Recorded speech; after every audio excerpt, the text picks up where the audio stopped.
안녕하세요, 스님. 네, 미국에서 육아 중인 두 아이의 엄마입니다. 네, 이 자리를 빌어서 아이들을 낳기 전부터 엄마의 역할에 대해 알려주신 스님께 감사 말씀 전하고 싶습니다. 네.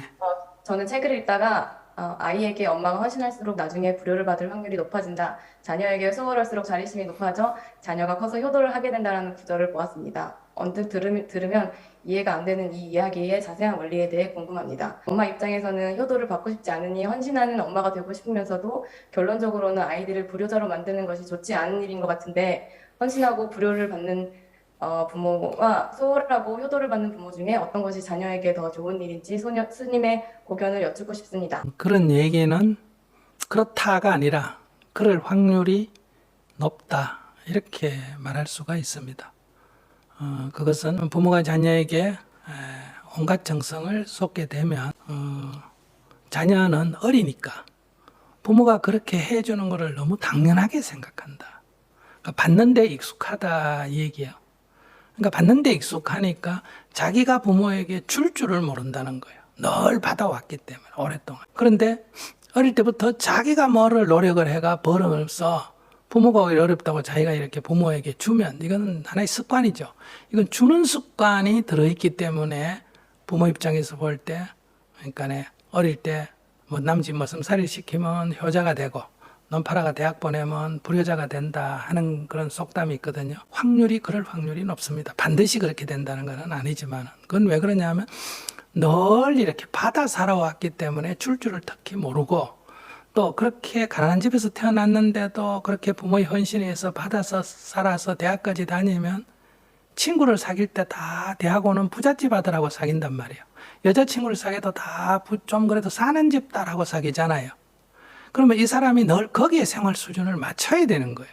그러니까 자기가 의사가 되든 자기가 뭐가 되더라도 돈을 벌어도 그 생활 수준을 늘 맞춰야 되니까 부모를 지원할 여유가 없어요. 첫째는 주는 연습이 안 돼 있고 받는 연습만 돼 있고, 두 번째는 자기 레벨이 높아져가 거기에 맞추다 보니 그걸 맞추기에도 여유가 없어. 그 사람들은 부모의 지원을 받아가 거기 맞춘데 자기는 학교 다니는 것만 지원받았지 나머지 지원을 못 받으니까 자기가 노력해서 그걸 맞추기도 어렵고 친구의 그런 레벨하고 비교해보니 부모를 자기가 잘 못 만난 거예요. 그래서 부모에 대한 고마움이 별로 안 느껴지는 거예요. 근데 또 부모 입장은 어떠냐?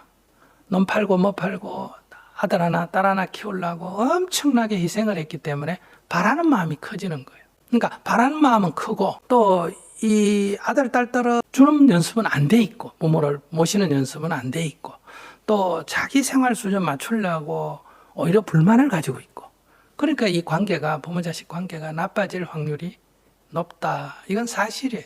이치적으로 보면. 근데 이제 부모가 형편이 뭐 안 되니까 난 너 도와줄 수 없다. 네 알아서 살아라 하니까 처음에는 굉장히 원망했지만 자기가 나가지고 살다 보니 첫째 자립을 했고, 그다음에 두 번째 부모를 보니까 어렵게 사니까 어때요? 도와주고.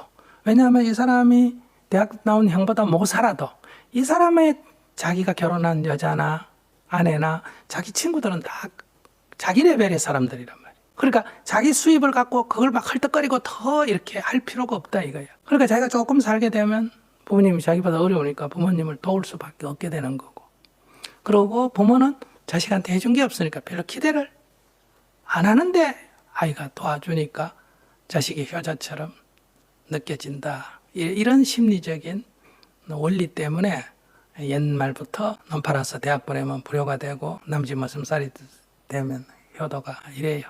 그래 시골에도 우리가 보면 딸들 초등학교 나와가 공장에 가서 일해가 어렵게 이렇게 다녔던 사람들은 다 돈 벌면 부모한테 반지해주고 이러고, 그 다음에 이제 아들은 대학 놈 팔아가 대학 보내놓으면 계속 결혼할 때도 또 집 산다고 놈 팔아달라 소 팔아달라.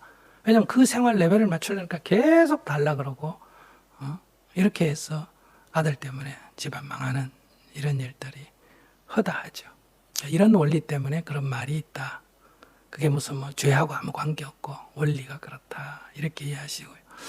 그 다음에 이제 효자가 되나 안 되나 그거는 옛날 사람들의 얘기고, 내 아들을 효자 만들고 내 딸을 효녀 만드는 거는 별거 없어요. 기대를 안 하면 다 효자고 다 효녀예요. 아들 딸들이 부모에게 잘하는 게 효자 효녀 되는 길이 아니고, 부모가 아들 딸들에게 안 죽고 산 것만 해도 고맙다, 나한테 더 이상 손 안 벌리는 것만 해도 고맙다, 이렇게 생각해 버리면 다 효자 효녀가 되는 거예요. 그러니까 그거 뭐 효자 효녀 너무 따질 필요가 없다. 다만 부모가 자식에게 해야 될 거는 두 가지다. 이 어릴 때는 아이의 심리적 안정이 가장 중요하다. 이게 평생의 행복의 바탕이 되니까. 그래서 절대로 아이들이 아주 근본적으로는 3살 때까지, 안 그러면 초등학교 들어갈 때까지는 부부가 싸우거나 집안 분위기가 어색하거나 아이를 야단치거나 이렇게 하면 안 된다. 아이가 안온한 곳에서 생활하도록, 먹는 음식은 부족해도 괜찮고 입는 옷은 부족해도 괜찮고 자는 집은 허술해도 괜찮습니다. 장난감 없어도 괜찮고. 그러나 심리적 안정을 가져오는 안온함을 유지해 줘야 된다. 이것이 이 아이의 평생의 행복의 바탕이 되는 심성이 되거든요. 심성이 이게 불안하고 심성이 악하면 평생 불행하지 않습니까? 그래서 마음의 안정을 가져오는 시기가 중요하다. 그 다음에 이제 사춘기 이상 되면 자기가 자기 방 청소도 할 줄 알고 옷도 세탁할 줄 알고 밥도 지을 줄 알고 이렇게 자립해서 살 수 있도록. 그러니까 뭐 의사가 됐냐, 변호사가 됐냐, 대통령이 됐냐, 뭐가 됐냐, 그게 중요한 게, 그건 부모가 할 일이 아니고, 부모는 뭐가 되든지 자기 인생을 자기가 살아갈 수 있는 그런 사람이 되도록 이렇게 내가 할 수 있더라도 아이들이 하도록 기다려줘야 된다.